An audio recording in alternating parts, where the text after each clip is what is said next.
after someone's in a facility. All right, I've done venting. You know, that's my philosophy, and I think it opens the door. And let's talk about the expanded continuum. It's a bunch of acronyms. Single-family home, NORC, naturally occurring retirement community. We actually have one in Littleton. Generally speaking, it's the concept that communities are starting together, band together at different levels of formality and creating almost like catchment areas within certain geographic boundaries where there's a more formalized effort to enable and empower seniors to stay in their family home, whether it's a duplex or a fourplex or a single family home. The idea is to bring services to them, one version of aging in place, through a menu of options. It's really a fascinating, wonderful concept. And if it does nothing else, it accomplishes a sense of community. And it doesn't necessarily need to be the end all. We age and decline on a continuum. But that's a wonderful newly developed option. Respite care, short-term break if a parent, if you're a family caregiver, having someone cared for at a residential facility. The daytime kind of version of that is adult daycare, which has been done informally for centuries, but it's a new formalized option. And as you move up the spectrum, home health, licensed home health, be certified for Medicare. Those are regulatory requirements you'd have to jump through hoops for. The home health covers a broad spectrum of needs in and of itself, and Pam could probably, or I could talk for about an hour. I could talk for 5 minutes, she could talk for an hour. The point, though, is as referring sources, you have to be very careful about remembering that this continuum and up through assisted living and a secure or locked unit for memory care of someone with dementia, which Alzheimer's is only one, all the way up to skilled nursing, 24-hour nursing, and hospice, are on a morphed continuum. The difficulty are the patches of gray. It is not a black and white placement decision. It may be pretty clear in a given case at one point in time, but it fluctuates. And if you've met one person with Alzheimer's, you've met one person with Alzheimer's. We can't just pigeonhole people by diagnosis or category. And even if you have Alzheimer's, you could have fluctuating mental capacity. So there are a lot of knee-jerk reactions and definitions and boxes we as people and professionals tend to do. I'm just sharing this with you just to make the point about, no pun intended, the shades of gray in the continuum and why it's important to have dialogue, to educate people and have them explore a variety of options.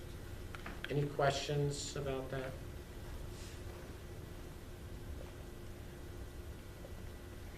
Spousal family caregiving. At the lecture at the World Conference, they talked about, obviously, how that's a huge issue. That's most of their calls that they get. Ceridian claims they cover 10,000 lives. That doesn't sound like that much to me. I thought they were bigger than that. Judy? I thought bigger too. I mean, they're national, so. But let's assume, for argument's sake, that the vice president who said that was accurate. She also added they field 2,400 phone calls a year. Well, my great math is that's a 25% utilization rate. How does that compare to your gut sense of utilization rates between people in the workplace who probably are dealing with these kinds of issues but actually end up utilizing the EAP? Well, I think it's pretty low right now, and unfortunately, a lot of companies are going with 1-800 numbers. And I think when you're dealing with aging, people who are caregivers, they want somebody to talk to, and they don't necessarily want somebody on the phone. There's still something to say about that face-to-face contact. I want to sit down and I want to talk to somebody about this. I don't want to talk on the phone. And that's a battle that EAPs are fighting all the time in terms of, can I go in and see somebody? Can I talk to somebody? And then, aging. I see that it's getting better. When I was here 30 years ago and tried to talk to people about elder care, they looked at me and laughed at me. I think I was the oldest person in Colorado at the time in terms of they didn't want to talk about seniors or aging. And I see gradually that we've all aged, so now they're willing to talk about it, but we still have a long way to go. I mean, when you and I first connected, you were on the forefront of talking about that and putting that into an EAP. What we did was very innovative back then. So I think it's expanding, but it's still got a long way to go. Ceridian, I don't know, I guess over the years they aren't as big a player as they used to be.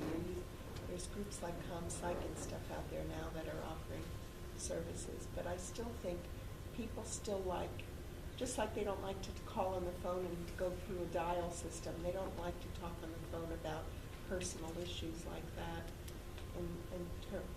Am I right about that? Can everyone hear what Judy was saying? Yeah. Essentially, much lower utilization than 25%, probably closer to 5 or 6%. And people have a natural hesitancy for those kind of intimate issues to be comfortable with a exclusively telephone-related relationship. Cam, anything you want to add to that? Yeah, I mean, I can tell you on a broader scale. So from, 2009 to 2011, I did a radio show on KHOW called Caring Generation. It was about caregivers. And so I would have people call in, but they would say to the producer, don't put me on the air. I don't want my family member to hear that I'm calling in to complain. So we'd get all these questions from people that I would then address on the air, but I couldn't say, well, Joe called in, he's talking about his wife.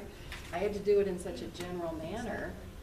And even, I'll give an example. So I was with a married couple, daughter Monday, having this discussion because the family couldn't, and I'm there, and I asked the wife if I could speak, and she says, well, I can't talk to my husband about this.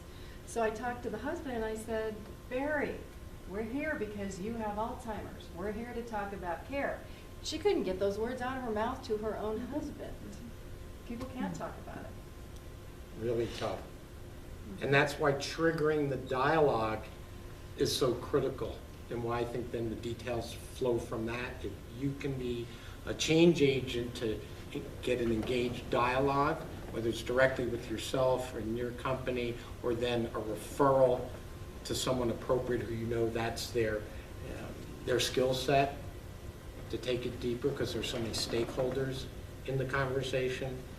To me, that would be monumental. Obviously, we have a strong preference for staying in our own homes to the point of risk-taking, almost akin beyond bungee jumping.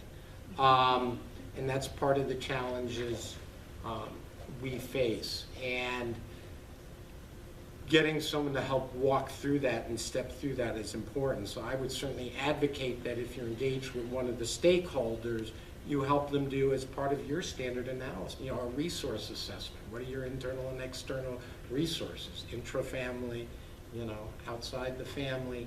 What are the dynamics? Where do the resources positively, almost like a SWOT analysis, strengths, weaknesses, opportunities, and threats. I mean, you have that sort of action plan it. And gosh, I feel if I can get just kids aligned, that's huge.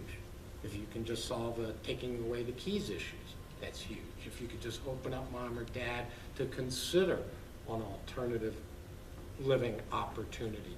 Those are sea changes in the dialogue.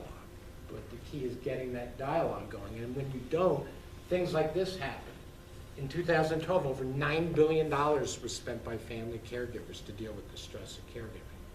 So another role I would advocate for EAPs to play with family caregivers is try and get them exploring why they either are considering volunteering or being commissioned by their siblings to be a family caregiver, or giving them permission to reconsider it once they're in the middle of it and they're stressed to the max. Now, some families have plenty of resources, emotionally, spiritually, financially, to handle that. Don't misinterpret what I'm saying as a criticism of the concept of family caregiving. Oh my God, there's like 65 million of them. It needs to be ideally a personal choice, and you could be a facilitator of helping that be an intelligent choice and stay an intelligent choice. And I think even just playing a role of giving people permission to revisit it when it's starting to get tougher and tougher, or the adult daughter didn't think through the financial ramifications, abandoned her career, is now losing Social Security contributions for her later retirement, wasn't even on her radar screen, the true financial and emotional cost of being a family caregiver. Or the more rapacious children who look at it as, we're going to keep mom in the home because I don't want to send them to the expensive assisted living facility because it's going to, spend down my inheritance. I've seen that in multitude of flavors, from obvious and fraudulent, all the way across the spectrum to well-meaning, but maybe misguided. And that's when you roll into that whole tougher equation of autonomy of seniors and that delicate balance, including the right to make less than the wisest choices. It's a difficult therapeutic place to be in, and that's tough stuff and doesn't get often resolved in 2 or 3 sessions of intervention or in 12 weeks of an MLA leave.